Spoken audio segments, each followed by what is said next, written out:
Agar Allohni osmonda deydigan bo'lsak, shu gap to'g'ri bo'lsa, osmonni yaratmay turib qayerda edi Alloh?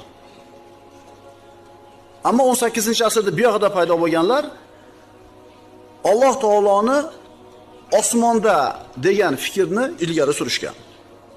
Ularga ahli sunna val jamoa ulamolarining bergan javoblari bor. Ana shularni ko'rib chiqamiz. Avval Allohni osmonda deydiganlarning dalillari, uni orqasidan ahli sunna val jamoa ulamolarining ularga bergan javoblarini ko'rib chiqamiz. Alloh osmonda deydiganlar aytishadi.